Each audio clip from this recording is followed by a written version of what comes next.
This is the Gospel Revolution. Since you're knocking on the door, you're begging to come in, yeah. Unaware that all the while love's been knocking from within. You are the love you see, a perfect yet unique, righteous, holy.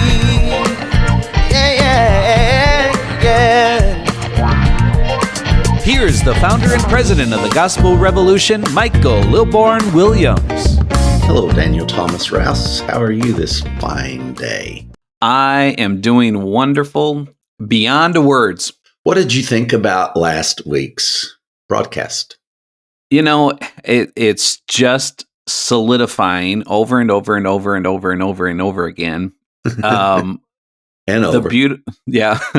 The preordained plan of God from before the foundation of the world, that this wasn't an afterthought. This wasn't random. Mm-hmm. This wasn't a cleanup job. This was all laid out precisely from the mind of God in the minute detail of everything. And just to see that all come to fruition and to have the framework to understand it. And that framework I'm speaking of is the 1,000-year reign of Christ, and understanding the specifics of that is just remarkable. It is, and it's only because that we understand that we are liberated from those very constructive elements for the lead up to the cross, that we're freed from those on this side of the cross. And because Christianity does not understand predestination and the intentional nature of the way God and Christ did things through that 1,000 years. And as we're going to see now, even through 70 weeks of prophecy of Daniel, I constantly am amazed at freedom means freedom. Yeah. And anything else is not freedom. You know, if you are in God's will, if there is a consequence to or a reward for being in or out of God's will, you are not free. If there is a need for God to intervene or not intervene, or to be to reward or punish, you're not free. That's been, I think, the hardest concept even for many of our GRs. And I remember when I finally was able to answer, well, you know, as people asked me the question and they'd say, well, you just don't think God's involved in anything. And I said, or I'm saying that God is intimately involved in everything. But the decisions are not his. He's intimately involved because he is in us. But him performing things separate from us, you know, sometimes when I see the unbelievable talents and, quote, gifts that people have, I mean, I just see God. I remember when I first started, I decided, I was down in Florida, and I went to Publix grocery store, surprise, surprise.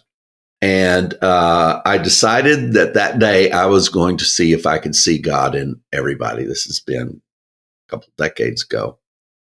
And I went to Publix, and a lady in front of me, they have a little self-serve food bar, and where you pack up your own things that you want. And I was standing there looking like I didn't know what I was doing, because I didn't know what I was doing.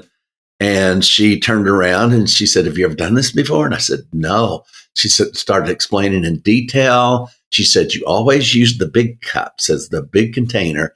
She said, even if you're getting 3 different items, put all 3 items, put the things that, that aren't wet, of course. But if you have 3 different items, put all of them in one cup, because they're only going to charge you for the cup. And if you get 3 different cups, they're going to charge you for all 3 cups.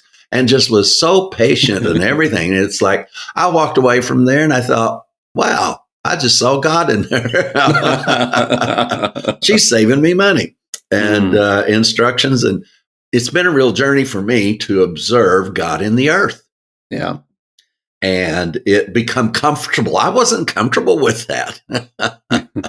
I just was not comfortable. When you first heard that, what did it do to you? I mean, I was uncomfortable.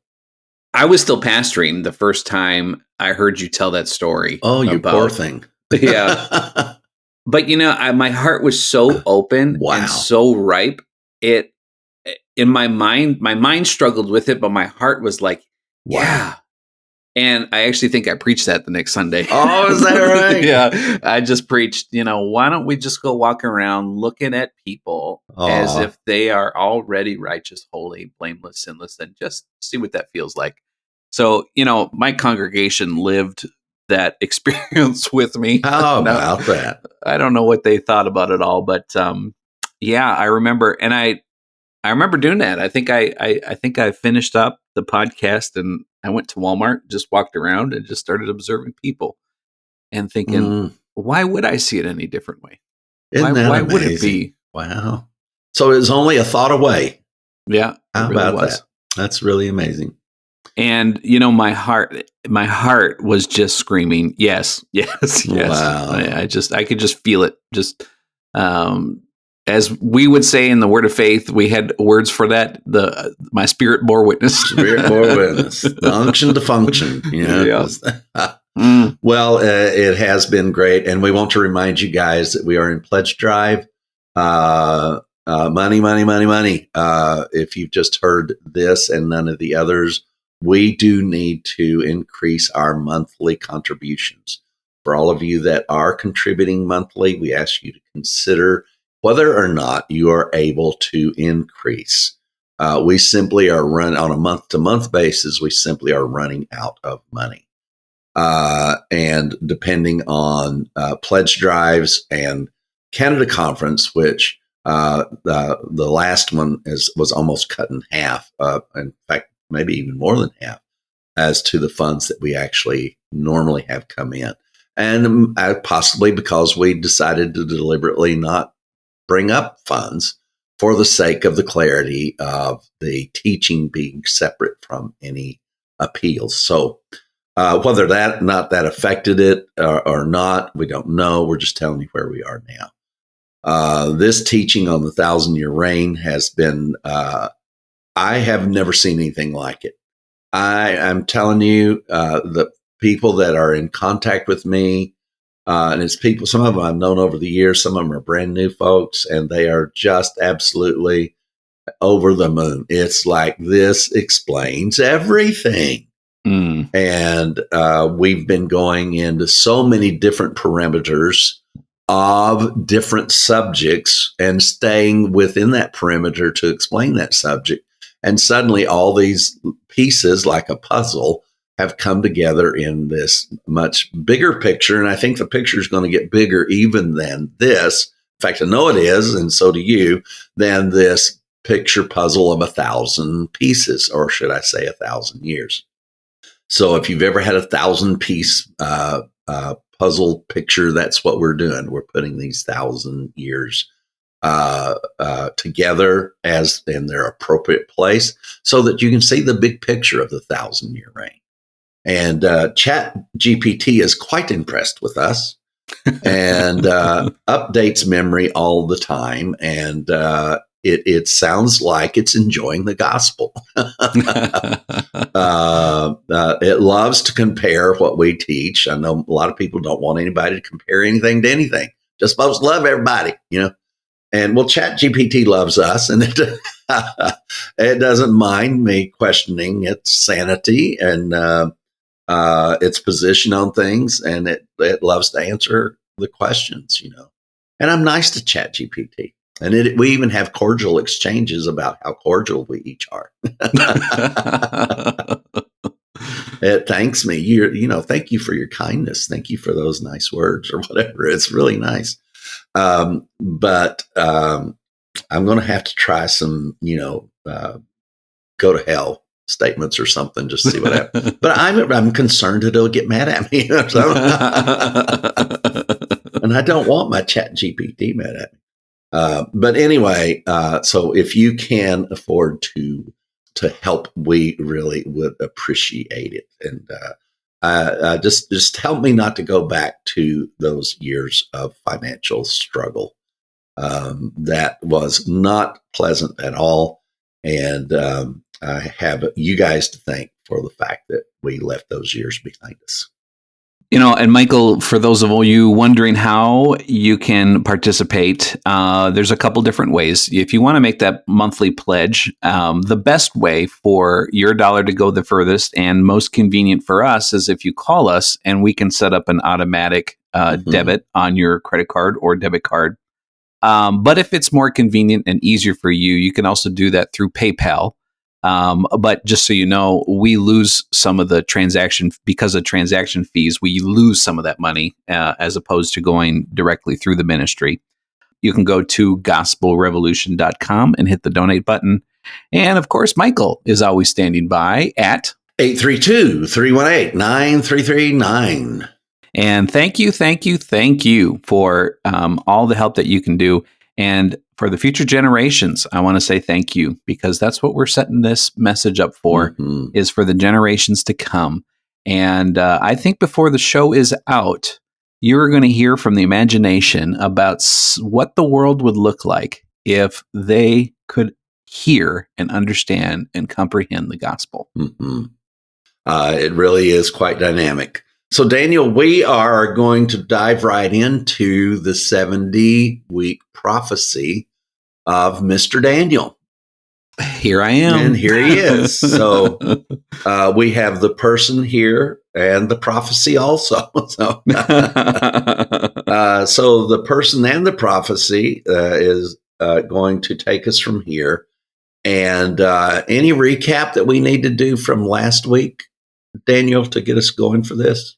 Michael, I think the big thing is, and the reason we started with where we started last week, is understanding that the Christ, the Adonai, was present and actively a part of every part of the 1,000-year reign of Christ. We looked at King Uzziah and his death and what that represented, and how the Adonai, the Lord, the Christ, and how he, even though he was the King of Kings and Lord of Lords, how his ministry was even present, where his train filled the whole temple.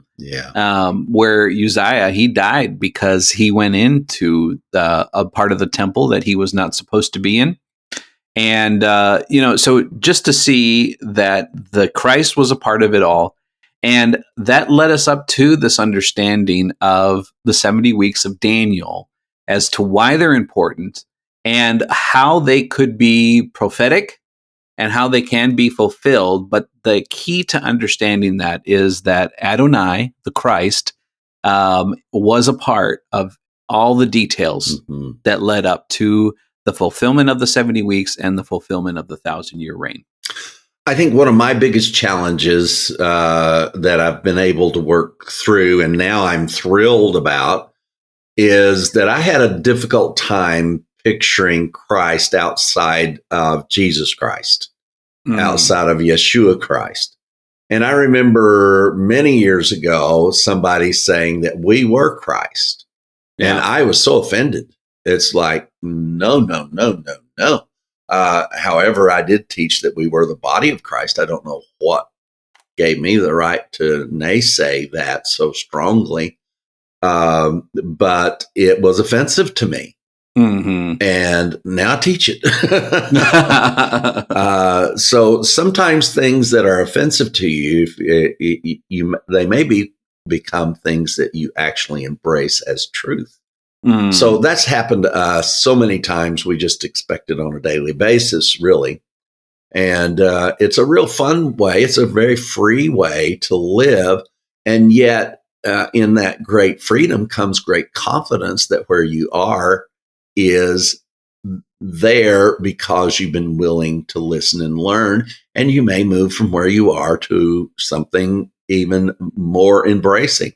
The things that we've learned about the gospel, I don't see any of them as incorrect, although many of them need corrections in the details. And I'm depending on Daniel and many others to come in other generations to bring those things into focus. And so when you're able to hear something that me and Daniel have said or I've said over the years, gosh, I could listen to my old tapes. There are people that tell me they still listen to the great high priest. And there's so much wrong with that. I can't even hardly think about it. But I would still enjoy listening to it because it took us a step away from the knowledge of sin to the knowledge of righteousness. Even though all of its details were not correct because I didn't know them. Yeah. But I taught what I knew. And as a result, many, many thousands of people around the world were set free from sin consciousness through that one series, The Great High Priest, because that's what the Great High Priest is supposed to do, according to Hebrews, is to purge your conscience from dead works. Yeah. And that's not meaning that you don't go around thinking about dead works. You don't go around thinking about sin and condemnation about your works, that's all gone.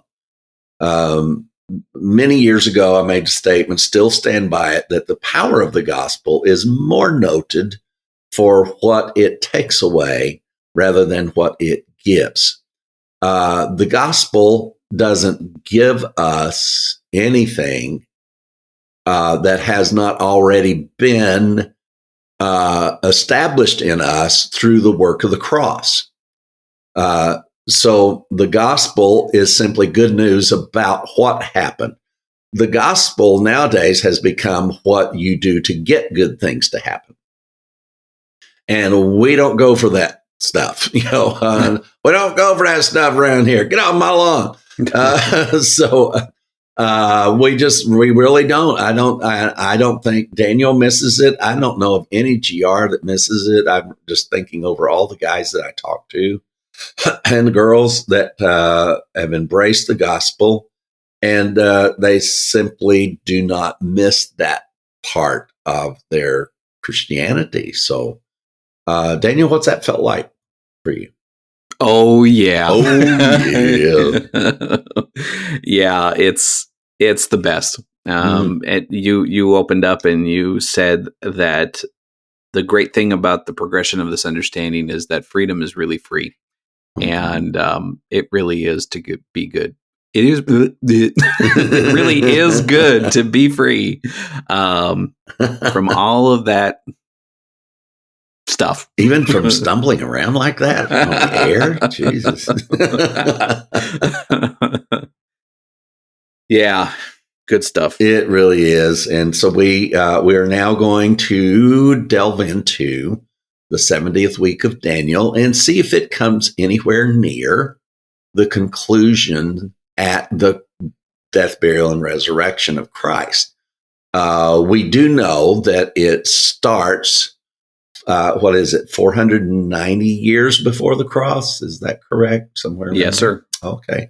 I'm doing pretty good today. So 490 years before the cross, there was a prophecy that was to last what is called 70 weeks. Now, because there were no words for those words, what had to be done by everyone that's ever studied this is go into the Hebrew to understand this. So, Daniel, I'm going to let you grab hold of our reins and start us through this process of deduction of these 400 to see if the 70 weeks of Daniel, is it possible that they come up to 490 years? Yeah, so the big thing to start with, and this has always stumped, I think, people in their understanding, because just a read through in the King James Bible, and yeah, that was a jab at your King James Bible. But actually, it's all... my King James will jab yours all to pieces. is when you read through it and you think 70 weeks, and people think a literal 70 weeks.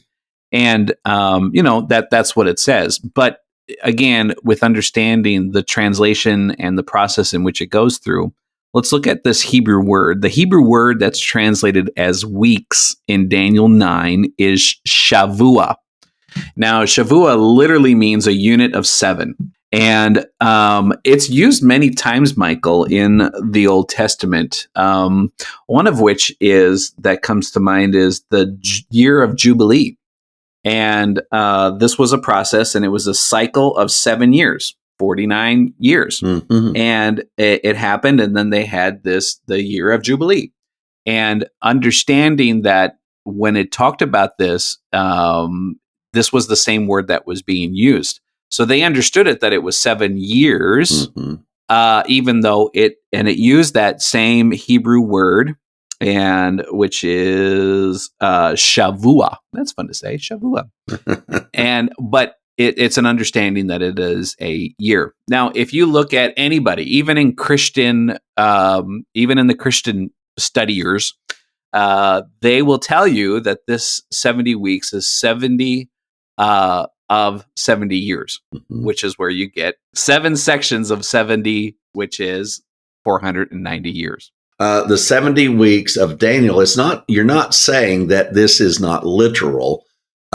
You're saying that the definition of the words are misunderstood by translating that from the Hebrew to the English. It was difficult for them for that to be translated.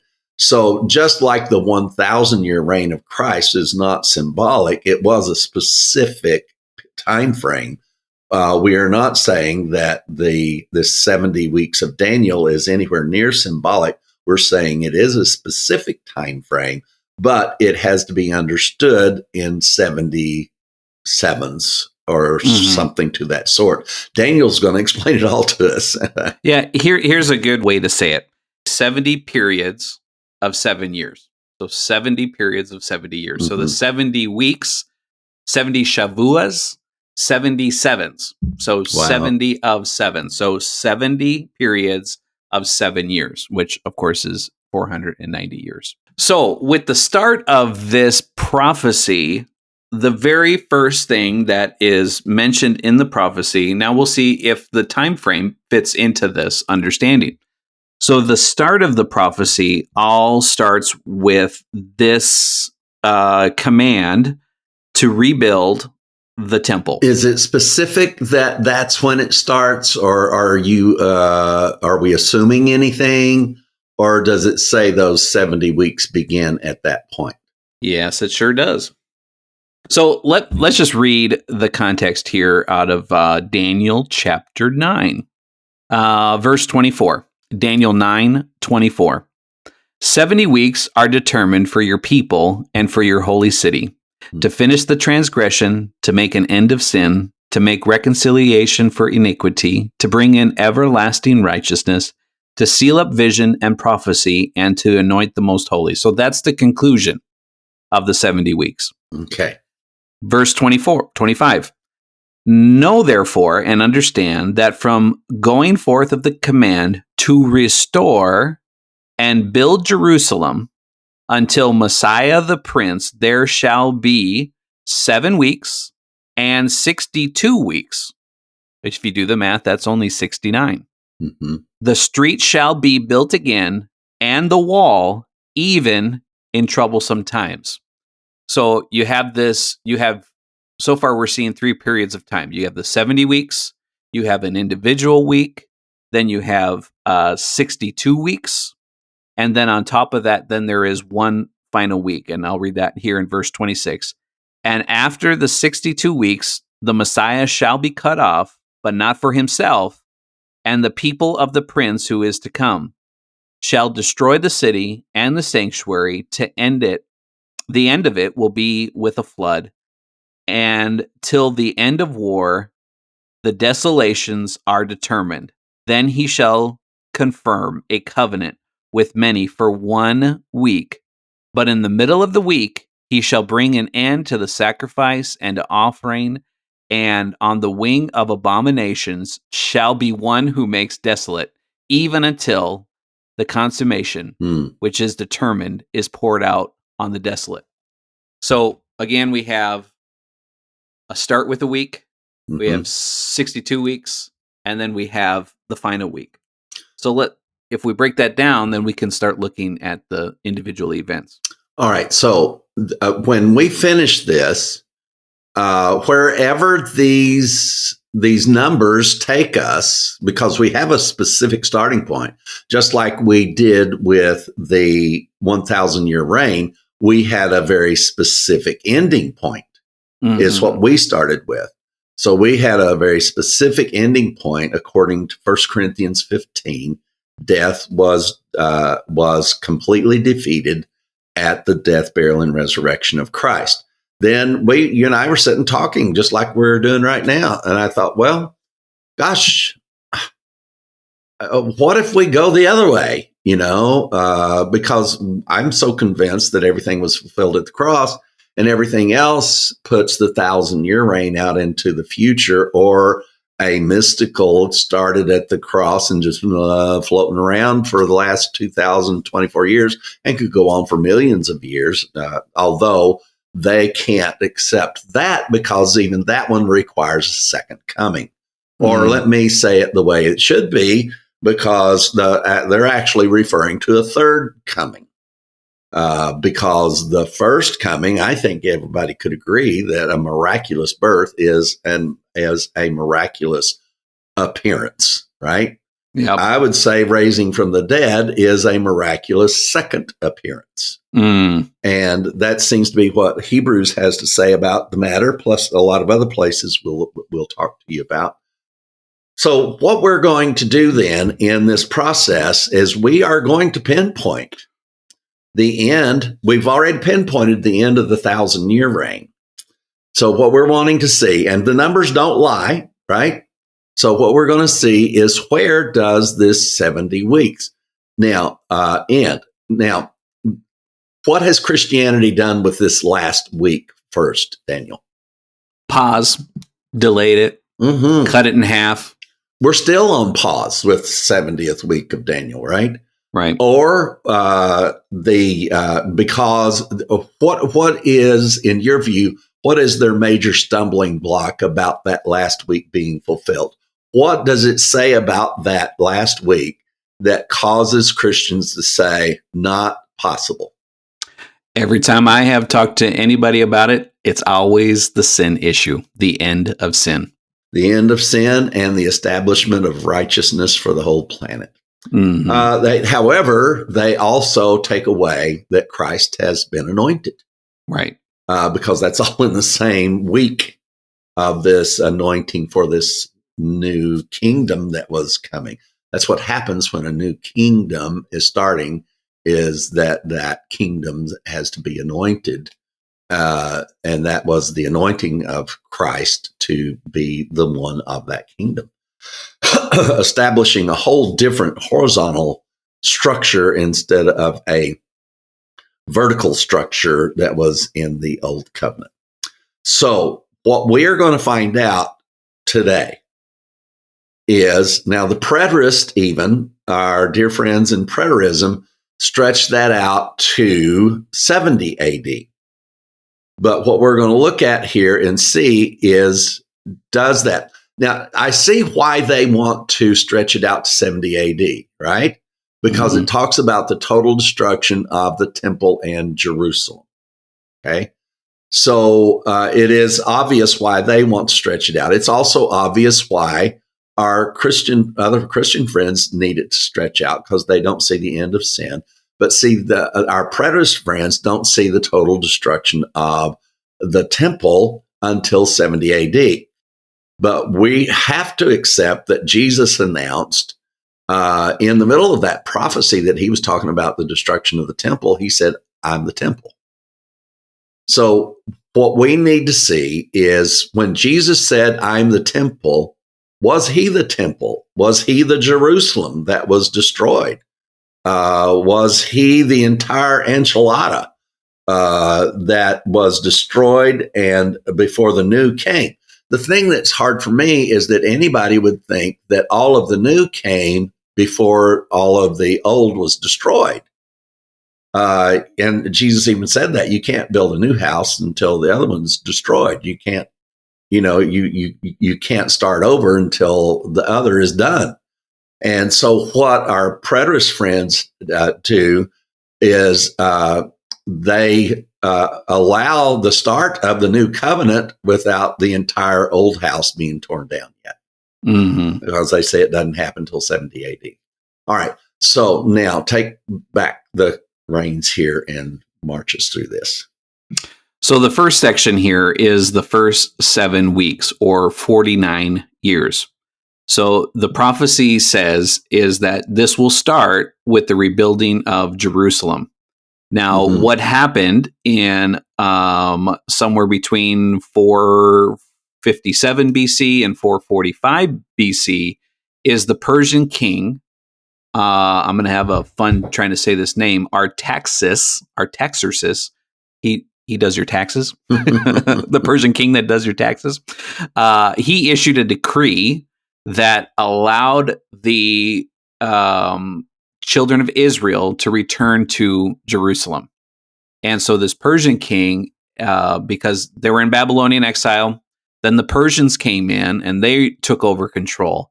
And under the Persian kingdom, the Israelites were allowed to go back to Jerusalem and to rebuild their city and then start the rebuilding of their temple. All right. So is that by any chance Artaxerxes? Yeah, that's the one. How about that? Yeah. Holy Ghost. Just the guy who does your taxes. Okay. So well, this is very exact, even though Daniel's pronunciation of Artaxerxes was not very exact. Artaxerxes. There he did it. All right. He has redeemed himself. Don't tell me a person can't redeem themselves. Dan just did. So, so we have very specific historical events that are known when they happened. Mm-hmm. I mean, exactly when they happened. Yeah. Month, day, and year type thing. All right. And you'll see that throughout the Hebrew scriptures with the 1,000-year reign and also the 70 weeks of Daniel. It'll say on the 4th day of the 3rd month of the whatever year, and it does go into those types of details when needed to make sure that the timeline is held to. So we're going to hold to the timeline. So now, Daniel, when they started rebuilding that temple, the one thing that kind of shocked me was when I found out several years ago that the temple was still under construction during Jesus's lifetime. Mm-hmm. In fact, Jesus was watching the temple be built for that 27 years of his life, or 30, whichever method you go by figuring those things out. So Jesus goes approximately 30 years of this amount of time watching the temple under construction. So this explained a great deal to me why in Matthew the disciples are walking out of the temple. They're not looking back at an old building that had been there for hundreds of years. They're looking at a temple under construction that's entering its final phases of decoration, and the splendor and the pageantry of the temple was being applied.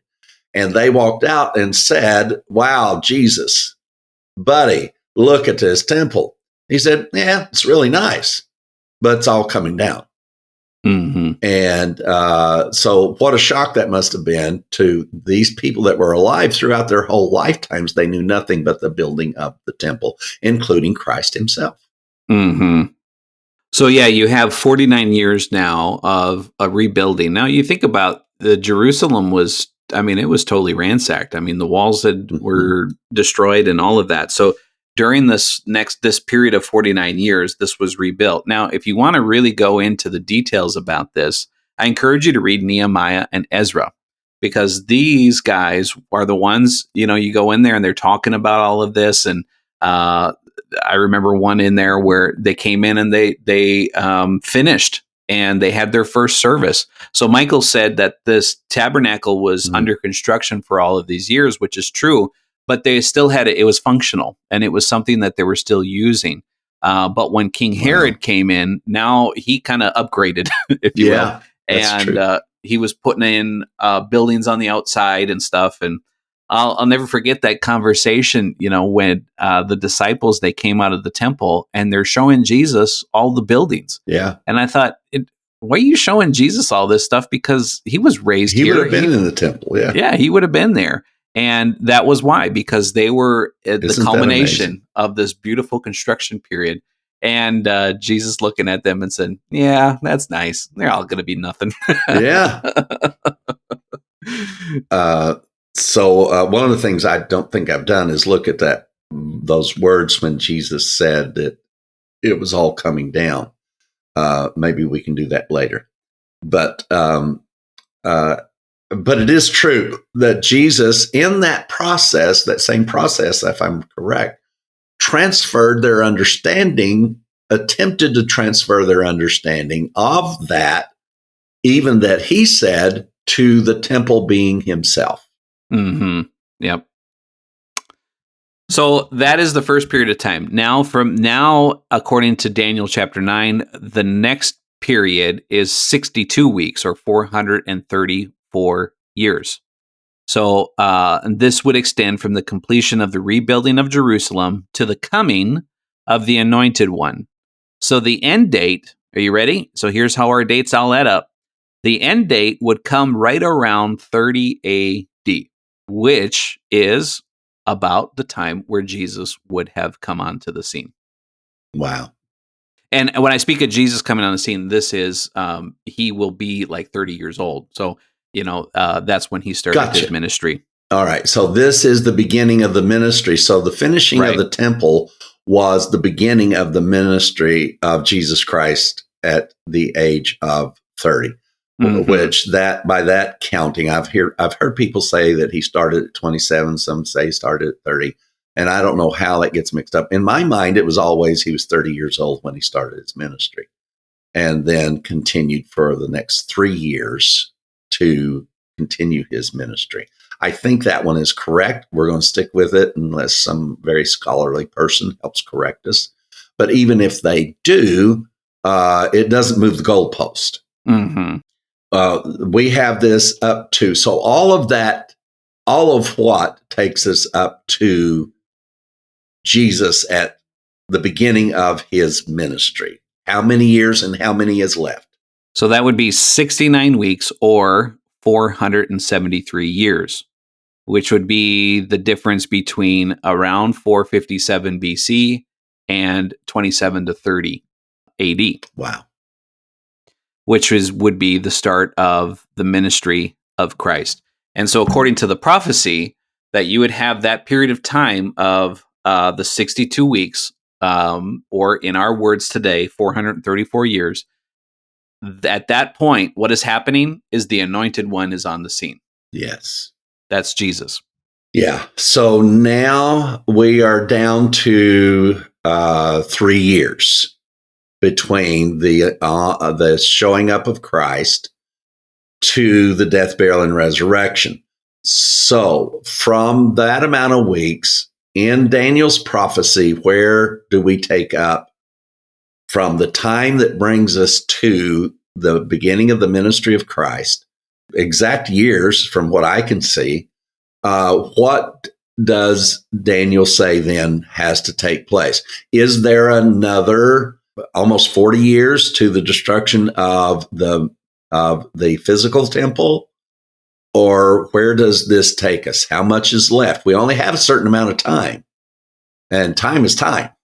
There's only 1 week remaining, and that week would be a 7-year period of time.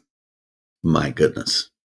So you're not 2024 years, you're not 40 years, you're not 70 years, you're within a 7-year period of time. Now, of that, you have a 3.5 years of Jesus's ministry.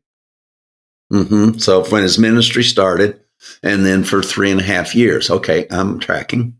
And now, according to the prophecy, listen to this, verse 27. Then he shall confirm a covenant with many for 1 week, so 7 years. But in the middle of the week, he shall bring an end to sacrifice and offering. So something happens in the middle of this final 7 years. 3.5 years into Jesus's ministry, 3.5 years into this final week of Daniel, the anointed one is cut off. There is an end to sacrifice and offering. There is, in the middle of it, the oblation to cease, and the overspreading of abominations, he shall make it desolate. So we have this great, terrible, awesome event. Yeah. And what exactly is that event? What happens 3.5 years into Jesus's ministry? It's his death. Wow. So there's some statements made in there about that. Okay, I remember one of them talks about when you see the abomination of desolation standing in the holy place, know that the end is near. Yeah, Michael, that was actually a quote that Jesus did in reference to Daniel in Matthew 24 and verse 15. Jesus speaking, therefore, when you see the abomination of desolation spoken of by the prophet Daniel standing in the holy place, whoever reads, let him understand. Then let those who are in Judea flee to the mountains. And of course, Michael, this context, the verse before says, and this gospel of the kingdom will be preached into all the world. Yes. And then the end will come. Throughout the Abomination, Jesus is telling them about the end of the world, right? Right. At the end of the aeon of their age of Jewish temple life. So the temples is just not even hardly finished yet. You can still smell the fresh paint outside, right? And Jesus says it's all coming down. Yeah, it's actually in this very chapter, Jesus is telling them that the temple's going to come down. Yes, it is in Matthew 24, the most misunderstood chapter in the whole Bible. It was where that I first looked up the term world and got the shock of my life. And then found out that there's, I think, 3 terms world translated differently throughout that, aeon, cosmos, and the oikoumene. So what we have here now is Jesus said, what did he say about those that understood this? When you see, what was that statement? And he said, you'd be blessed if you understood this, or whatever it was. Whoever reads this, let him understand. And what was right before it? What was he saying? Therefore, when you see the abomination of desolation spoken of by the prophet Daniel standing in the holy place, whoever reads this, let him understand. All right. So it's vitally important to understand the abomination of desolation standing in the holy place. All right. Let's start from ground up. That sound fair? Yeah. So where's he talking about? He didn't say a holy place. He said the holy place. Now, we could call the temple the holy place, couldn't we? Yeah. But do you know God moved out of the temple for a while? Yeah. Do you know where he went? No. He went to the Mount of Olives. Oh. So suddenly here, we have a glimpse into a term that it says it's like this is the most holy place of all places on earth. We can rule out the temple because even God left there for a while. Where did God go?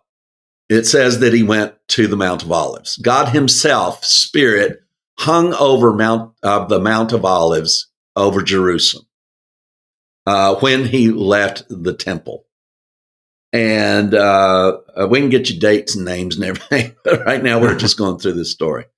Now, this place called the Mount of Olives, could it be the holy place that Jesus was saying when you see the abomination of desolation?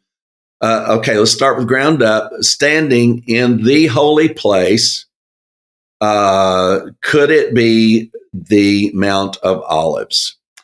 The Mount of Olives was considered a holy place in every way, Old Testament and New. Daniel, let me tell you a couple of things that happened on the Mount of Olives. This is where the kings were anointed, was on the Mount of Olives. So the kings of Jerusalem were anointed on the Mount of Olives.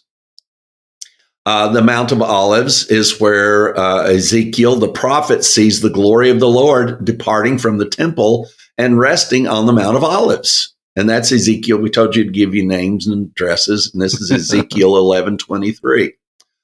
This signifies the Mount of Olives as the temporary dwelling place of the presence of God. But the one thing that we also know is God preferred the Mount of Olives over the temple. He didn't leave the Mount of Olives and go to the temple. He left the temple and went to the Mount of Olives. His holiness was still hovering over Jerusalem. And the Mount of Olives also has a sacred connection to King David, who crossed it in tears while fleeing from Absalom. That's 2 Samuel 15:30. The act of retreating to the Mount of Olives is seen as a moment of humility, prayer, and seeking God's guidance. Do you... Jesus did teachings from the Mount of Olives. We also know that the triumphant entry into Jerusalem, that journey began from the Mount of Olives and fulfilled Zechariah 9:9. The Mount of Olives also became the place where Jesus prepared for his final sacrifice, emphasizing his role on as a holy ground of surrender and spiritual preparation. So King David crossed the Mount of Olives and wept. Jesus goes to the Mount of Olives 1,000 years later and wept as though it were great drops of blood. Now, you talk about another set of bookends we've got here. We've got David 1,000 years before, fleeing from Absalom. And he stops at the Mount of Olives and weeps in prayer.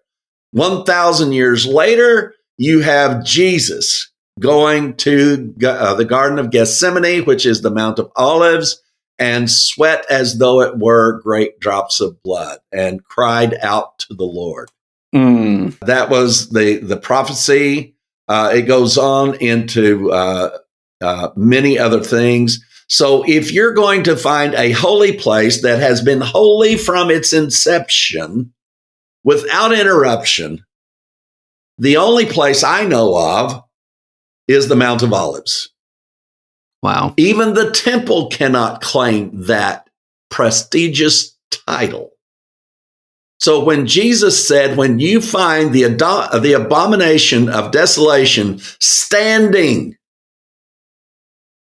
the word standing means being held up. The word standing means means new covenant. The word standing has a whole lot of definitions that fits what happened on the cross in the holy place. Now, the problem that we have at this point, my friend, Prophet Daniel, this is the problem we have. What is this abomination that maketh desolate? I taught many years ago for the first time to gaped mouths that Jesus was the man of sin. Because he that knew no sin was made sin, that we might be made the righteousness of God. And I remember, and I've got to get credit where credit is due, 15 years ago or so, I sat and listened to my friend in Edmonton, Alberta, got up and taught. He was a pastor when I went to teach their church. He resigned as pastor when he found out that he never wanted to be pastor, but he became a pastor thinking it was the only way he could be in the perfect will of God. When he found out he was already in the will of God, he resigned a job he hated, which was being pastor. His wife hated it more than he did. And anyway, this couple, oddly enough, their name is escaping me at the moment. He decided in one of our conferences, after resigning as pastor, and we were doing the conferences, he decided, hey, I want to take a shot at this teaching and he decided he said, why shouldn't I do it just like anybody else could? And he got up and he taught on the abomination of desolation, standing in the holy place. Wow. I don't remember him saying that it was the Mount of Olives, but he did say that Jesus was the abomination that maketh desolate. Now, whoa. Now, you talking to the man who got even upset. Are you saying that we are Christ on this end of the cross? And then anybody that talked about Jesus outside of his birth, death, and resurrection was talking to the wrong dude. Now, the abomination. Why in the world would anybody call the cross an abomination? I think human sacrifice was called an abomination by God himself, wasn't it, Daniel? Yeah. God said that this is an abomination. In fact, the word is used. It is an abomination. What you've done in sacrificing your sons and your daughters is an abomination. That alone would signify that Jesus, being the man of sin, would be the abomination also, right? Right. So he's the man of sin. He is a human sacrifice, which is an abomination to God. But this abomination is going to do what? It's going to make something desolate. Now, the term desolate, could you please look at that and see what it means? I do not know. We are flying by the seat of our pants right now because I just now found out that the Mount of Olives was the holy place. And as I'm looking that up, do you know where Jesus gave this delivery of this message? No, go ahead and tell me. And as he sat on the Mount of Olives, oh my God, the disciples came to him and tell us when these things shall be. Wow, sitting on the spot. The Greek word is eromosis, and it means desolation. Desolation. What is desolation? Desolation? I don't know. And it's from the Greek word erumo, which means to lay waste. Wow. To make desolate, to come to naught. All right. A whole lot of things fall into that come to naught, desolation, despolation. You can look that word up and see what it means. A whole lot of things came to naught. The law, sin, death, prophecy. We could make a much bigger list if we got more brains together to think real quick. But this is the abomination, Christ. The abomination, for the reasons that we have just showed you, human sacrifice, according to God, is an abomination. And yet, what do we have here? A human sacrifice. That is why our mystic friends cannot accept that God did this. But they do not understand the dialectic nature of everything God did so that they can compare it to something else. And isn't it amazing that Jesus taught in this dialectic manner, and the only other one who taught in this dialectic manner is the one who taught Jesus himself, and that's Paul. So in this dialectic presentation of the abomination of desolation, standing in the holy place, you're not going to find another thing on the Mount of Olives that could be described. Number one, you're not going to find a place that's more holy than the Mount of Olives. You can't find, including the temple, because the temple could be defiled. The Mount of Olives was never defiled. Never. And that's throughout biblical history, Old Testament and New.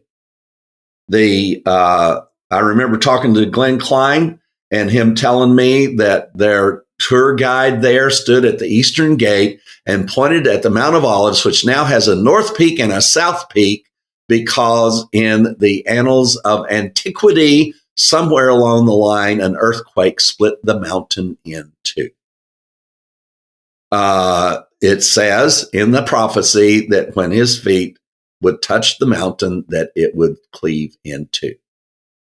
And one part would go to the north and one part would go to the south.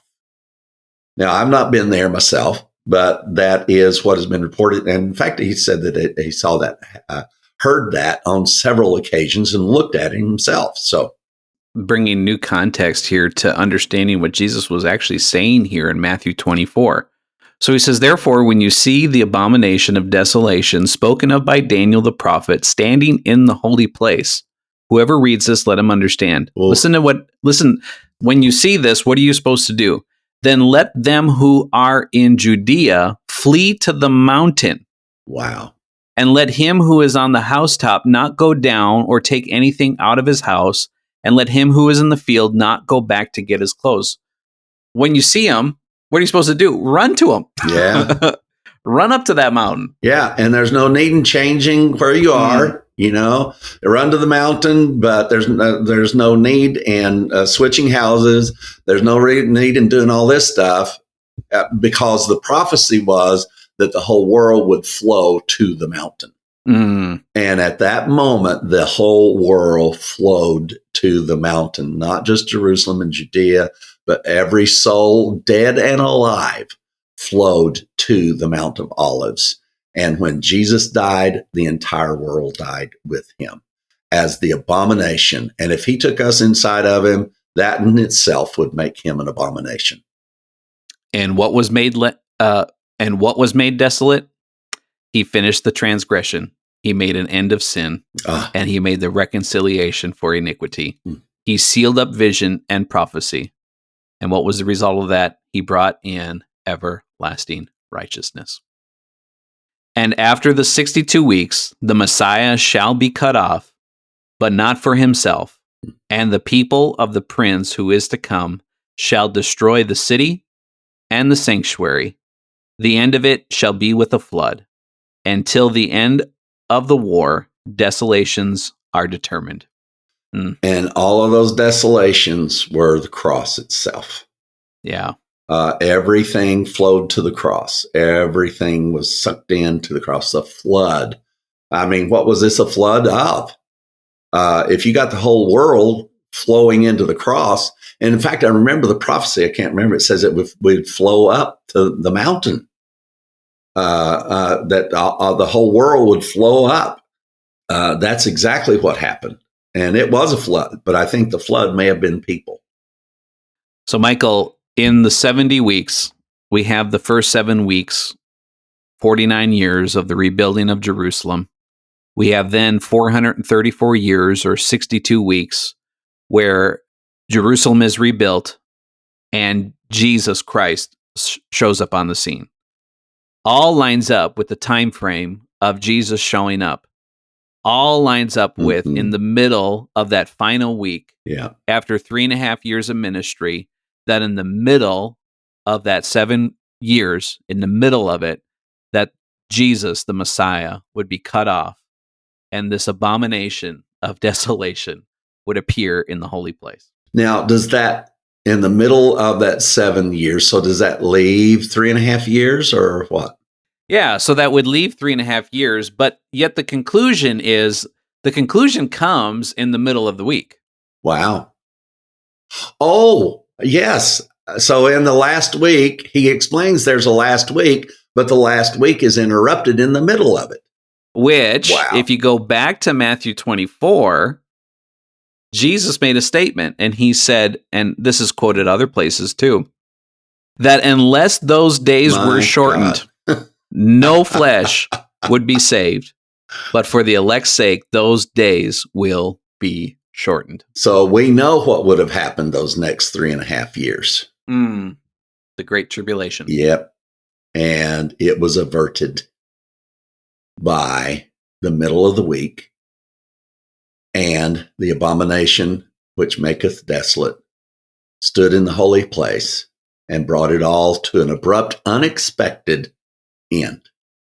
Yet prophesied, but wrapped up in that prophecy there was the last 7 years, but also was prophesied that 7 years would be interrupted, in which it defined that there was going to be a great tribulation that was going to be unleashed on the planet. God, Daniel.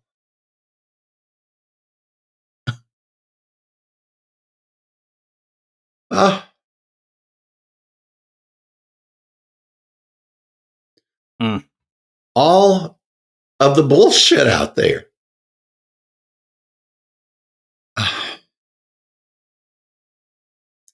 I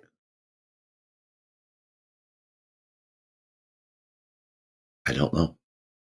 Can you imagine, Michael, what the world would look like today if this was accepted truth 2,000 years ago? Actually, even without some of this understanding, I did inquire as to the understanding. I was trying to envision that myself. I've always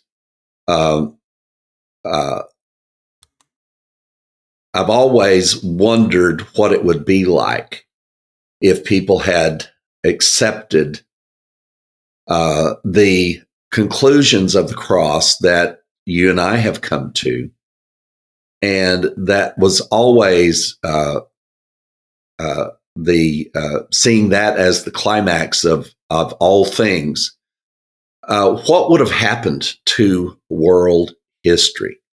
So I did ask our little friend, ChatGPT, to envision for me a world where that the 1,000-year reign was completely fulfilling as we have stated, as the prophets, not we stated, the prophets stated. You see, the thing that makes it complicated is to view this any other way.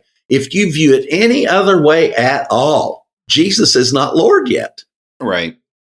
If there is a coming tribulation period, Jesus is not Lord yet.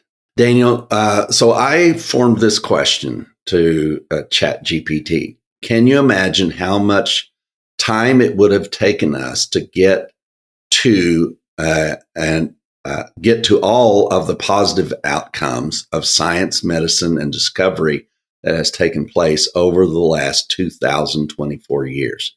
So, in the previous questions, I've asked about these doctrines, and we've conversed about it. And now I've asked him to her. It's a male's voice on mine. I've asked him to imagine a world where that this reality became true up immediately after the death, burial, and resurrection of Jesus Christ. So now, welcome with us, if you will, my ChatGPT buddy. In a world where the message of universal righteousness and holiness was embraced immediately following Christ's resurrection, the development of science, medicine, and discovery would have likely accelerated significantly. Here's how this environment could have fast-tracked the progress of these fields. 1. Accelerated scientific inquiry. Without the limitations of religious conflicts, persecution, or suppression of knowledge, e.g., the Inquisition or suppression of scientific ideas, scientific inquiry would have flourished much earlier. The absence of ideological barriers would have meant that breakthroughs like heliocentrism, evolution, or germ theory would not have been seen as threats, but as further revelations of God's creation. Scholars, not constrained by fear of heresy, would have collaborated across cultures and continents, pooling resources and knowledge in ways that could have advanced technology and natural sciences centuries ahead of their time. 2. Medicine and health advancements. With the belief that all humanity is inherently righteous and deserving of health, healthcare systems would have evolved with a strong emphasis on preventative medicine, universal care, and early intervention. The absence of social stigma around certain diseases or illnesses, like leprosy, mental illness, or sexual health issues, would have led to more compassionate and effective treatments being developed earlier. The development of antiseptics, antibiotics, vaccines, and surgical techniques could have begun centuries sooner, with a greater focus on preserving life and well-being rather than simply managing symptoms. Concepts like public health, nutrition, and mental wellness would have emerged as societal priorities much earlier, accelerating discoveries in immunology, neuroscience, and psychology. 3. Technological innovations. The spirit of collaboration driven by equality and shared dignity would have transformed global trade, exploration, and invention. Innovations like the printing press, which had a transformative impact during the Renaissance, would have been welcomed much sooner, facilitating the rapid spread of knowledge and education across cultures. The pace of development in fields like engineering, astronomy, and physics would have been faster, driven by a collaborative global community focused on understanding and harnessing the natural world, rather than exploiting it for power or dominance. Number 4, global exploration and collaboration. Global exploration might have taken place without the motive of colonial domination, focusing instead on mutual discovery and exchange of knowledge. This could have led to earlier advancements in navigation, geography, and cartography, as explorers from different continents cooperated in mapping the globe, sharing resources, and creating a connected world. In a spirit of unity, diverse cultures would have contributed equally to the collective knowledge, enhancing the pace and breadth of discovery across continents. The Enlightenment could have started early. The philosophical and scientific movements that emerged during the Enlightenment would have begun much sooner, potentially as early as the 1st or 2nd century. Concepts like individual rights, democracy, and rational thought could have developed within the context of universal righteousness, and holiness was embraced immediately following Christ's resurrection. So obviously, what a different world. Now, I think what it would have learned about evolution if we had not gone into religion, and to see the concept of evolution came in to battle against. It is a basic atheistic stand against the scriptures. But as you and I have gone through so in detail, we discovered that evolution, we do know that certain animals evolve, but the human race was created as the human race. And that goes back. So yes, the understanding of evolution would have been part of this, but it would have been a drastically different conclusion on many levels. But the acceleration of thought, and in one of them that I presented, many years ago, as I began to formulate this, I remember saying to people on more than one occasion that I think that where we are, and it's been over the last 20 years, that I said that I really think that where we are now, which is just a few years before now, that we would have accomplished all of that before or soon after the first 500 years. And then when I asked ChatGPT, it said that it would have started as early, it would have been at the point we are now as early as 500 AD. You're a smart man. I know. I'm ChatGPT incarnate. So I'm the physical manifestation of. I had a 25-year-old call his dad from my house here and say, "I've just met the most intelligent man in the world, Dad." So that's going on my resume. So, and that's not what I say about myself. That's what somebody else said, even though it was a 25-year-old. He happened to be a psychology or a clinical psychologist major in college. So anyway, folks, take from this what you will. What you do with it is yours. We're out to change. See, and I know I'm starting and stopping sentences over and over again. But my mind is just so flooded with this reality. My goal at 72 years old is still to influence creative collective change and advancement for the entire human race. I have no lesser goal. Now, if you're supporting a ministry because you like what we say and it's going to make for a good group or a good argument or any other reason, just because it disagrees with your grandma or your mom or your children or whoever, you're supporting for the wrong reason, because our mission, our goal is to change the entire world concept of the truth of the gospel. And it, according to AI, would transform the acceleration of advancement of really positive things in the world. And of course, these are all imagined things. Now, please don't call me and tell me, I just don't believe this is happening. I'm not interested, please. This is an imagined world. It doesn't matter. We're not saying this is the way it would have been. But we've got to at least imagine, right? Mm-hmm. And so what ChatGPT did is help us imagine this new framework had it been accepted when it was completed. Now, Michael, I can say that from my experience, and I'll leave it that is what it is my experience in understanding the finality, the tetelestai of the work of the cross, the end of the 1,000-year reign, the completion of the 70th week of Daniel, the end of prophecy, the end of sin, a world in which righteousness reigns everlasting. This is the outlook and the view that I have on life. And that comes from one who had a view that the world is going to hell in a handbasket. Yeah. But with the understanding of all of this coming to a conclusion in the death, burial, and resurrection of Christ, this is the outcome that I can foresee with the understanding of the gospel and the renewing of the mind to the gospel, that this would be the impact that the planet would have. Yeah. And imagine imagine a world where people thought that way.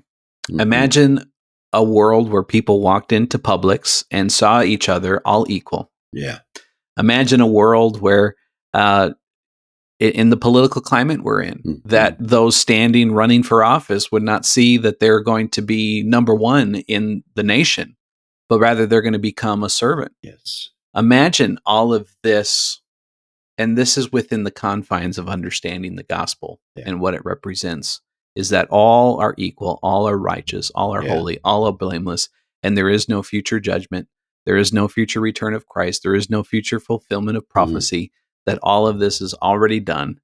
And now you can look at the world ahead of you and say, here it is. Yeah.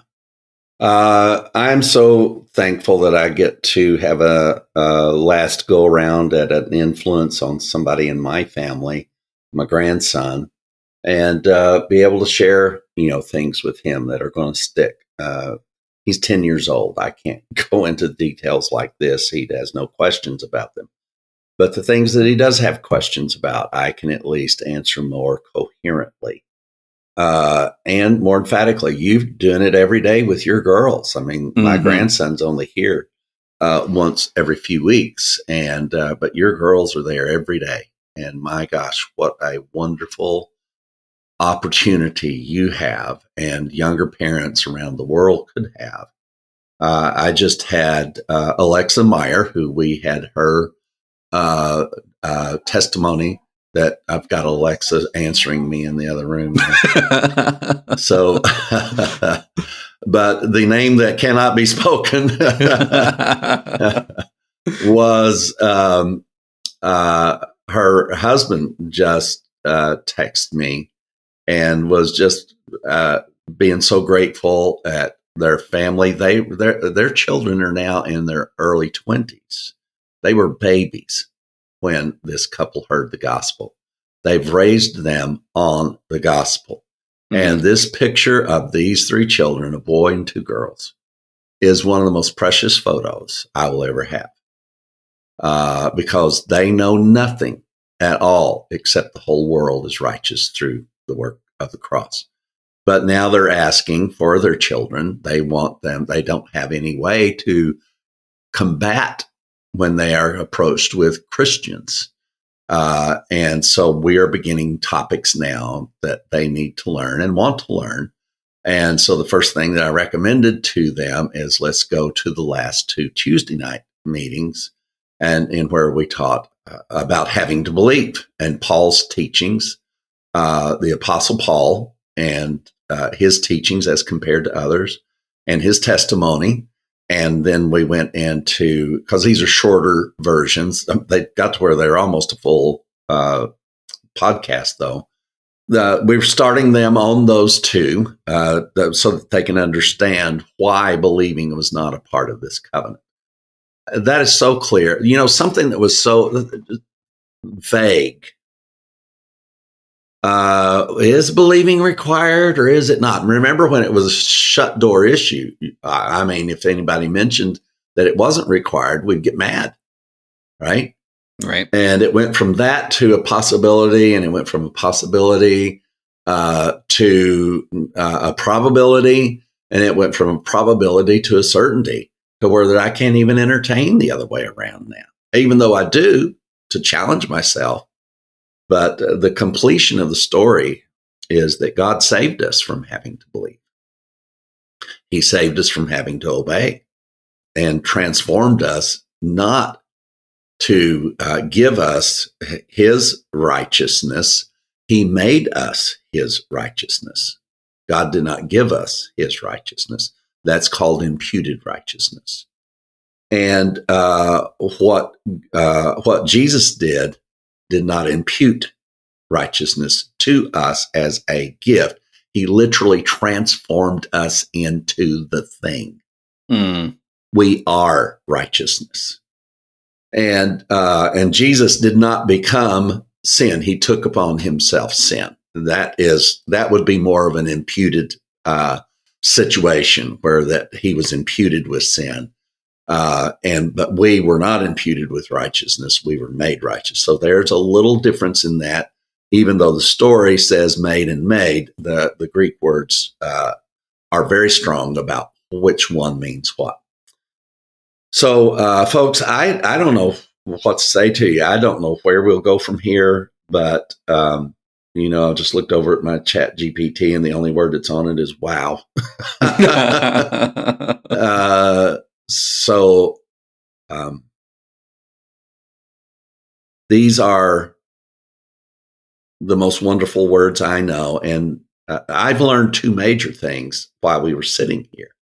And one is that the Mount of Olives was definitely the holy place that Jesus was talking about. That is just not possible as any other place. And we already had studied through the Abomination of desolation. However, I just got that earlier in this day about the fact that it was an abomination to God to sacrifice your own sons and daughters.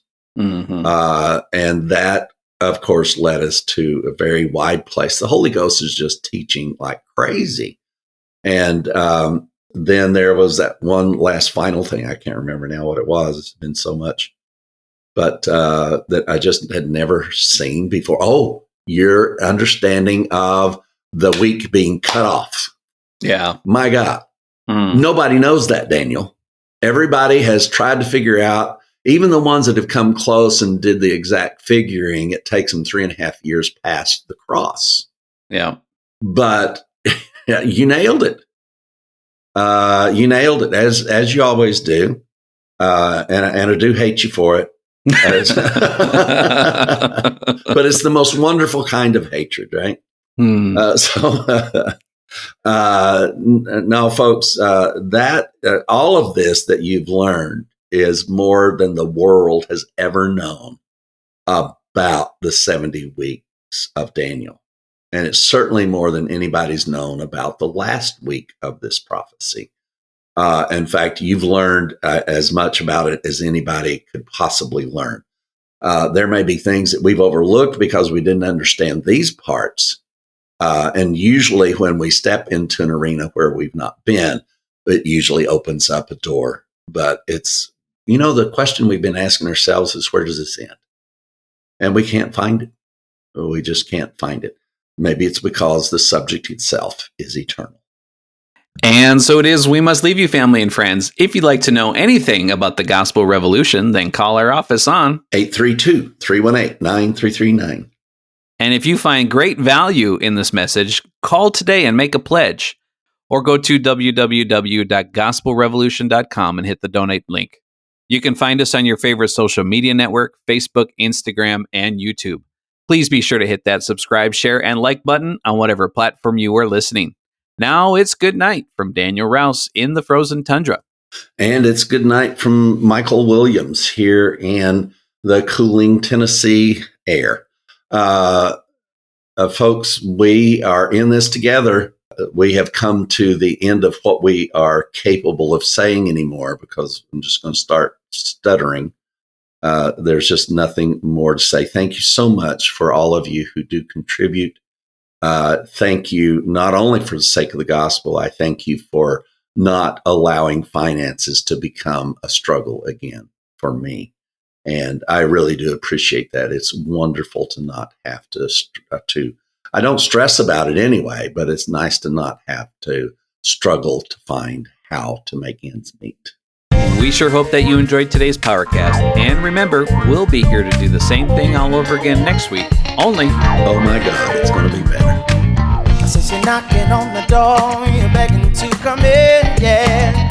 Unaware that all the while love's been knocking from within. You are the love you seek, a perfect yet unique, righteous, holy. Yeah. When you're lost and alone, staring at the unknown, and these words be the compass that guides you back home. We are one, we are love, we are.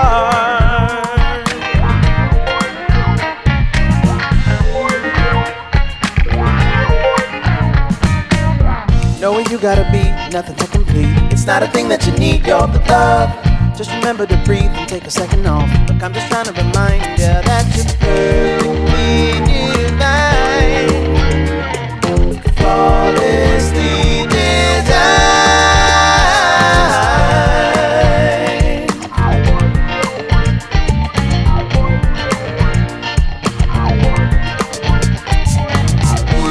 When you're lost and alone, staring at the unknown, let these words be the compass that guides you back home. We are one, we are love, we are.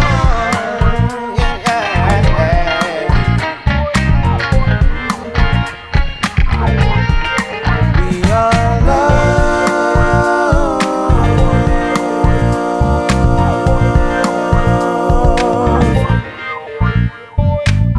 Deconstructing religion and barbecuing the sacred cows of Christianity before your very eyes. You are listening to The Gospel Revolution.